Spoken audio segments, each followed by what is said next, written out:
कॾहिं तव्हां अंदाज़ो कयो आहे त असांजे चेहरनि ते जेके मश्किरा अदाकार मुर्कूं वारण वारा, कॾहिं तव्हां सोचियो आहे त उन्हनि जी ज़िंदगीअ में हक़ीक़त में छा दुख ऐं कहिड़ियूं ग़मियूं ऐं परेशानियूं हूंदियूं आहिनि, जिन्हनि खे लिकाए करे आवाम खे ख़ुशि रखण जे लाइ हो पंहिंजी एक्टिंग कंदा आहिनि। त दोस्तों अॼोकी वीडियो में ॻाल्हि कंदासीं ख़ादिम खोखर जे बारे में, जेको कुतर डायलॉग जो तमामु घणो हिकु मशहूरु थियो ऐं कुतर कुतर कंदो आहे, इहो माना डायलॉग हुनजो ड्रामनि में तमामु घणो मक़बूल थियो। ख़ादिम खोखर केरु ऐं किथां जो आहे ऐं ख़ादिम खोखर जूं केतिरा जेको आहे सो ड्रामा सीरियल ऐं फिल्मूं सिंध में रिलीज़ थियूं ऐं ख़ादिम खोखर कॾहिं गुलूकार जी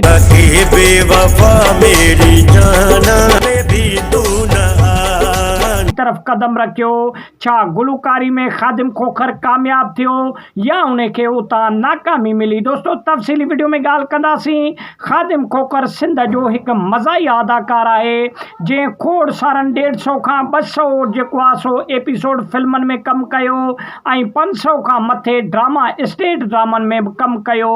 ख़ादिम खोखर 2002 में जॾहिं KTN असांजो जेको चैनल लॉन्च थियो, उन में जेको आहे सो ड्रामनि में ऐं फिल्मनि में बि उते कमु कयो। ख़ादिम खोखर दादू लग फुलजी जेको आहे सो हिकु ॻोठु आहे, उतां तालुक़ु रखे थो। ख़ादिम खोखर 1979 में जेको आहे सो जनमु वरितो ऐं ख़ादिम खोखर पंहिंजे ड्रामा इंडस्ट्रीअ में क़दम 1989 में रखियो। दोस्तों ख़ादिम खोखर हिकु हिसास तबियत जो मालिक आहे ऐं ख़ादिम खोखर खोड़ सारनि ड्रामनि में तमामु घणो बहितरीनु अदाकारी पंहिंजी ॾसी तमामु घणो मक़बूल थियो। दोस्तों ख़ादिम खोखर जो इहो जेको डायलॉग हुयो त मां या खूनी माण्हू कुतिर कुतिर कंदो आहियां, दोस्तों इहो डायलॉग ख़ादिम खोखर जो तमामु घणो मक़बूल थियो सिंध में।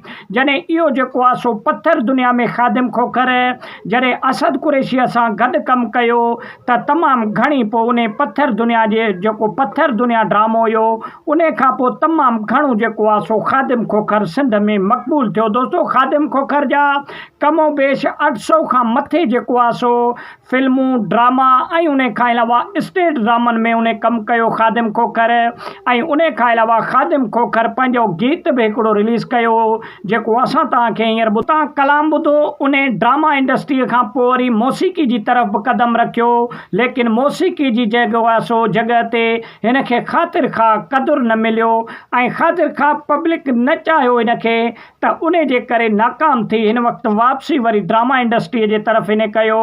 लेकिन हुन पंहिंजी क़िस्मत जेको आहे फ़न जी दुनिया सां गॾोगॾु मौसीक़ी जी दुनिया में बि पंहिंजो क़िस्मत आज़मायो। दोस्तों सिंध जा गुलूकार, सिंध जा आर्टिस्ट, उन्हनि जे बारे में ज़िंदगीअ जा वीडियो असां आणींदा रहंदा आहियूं। वीडियो किथां सुठो लॻे लाइक ऐं शेयर कयो, चैनल खे सब्सक्राइब कयो।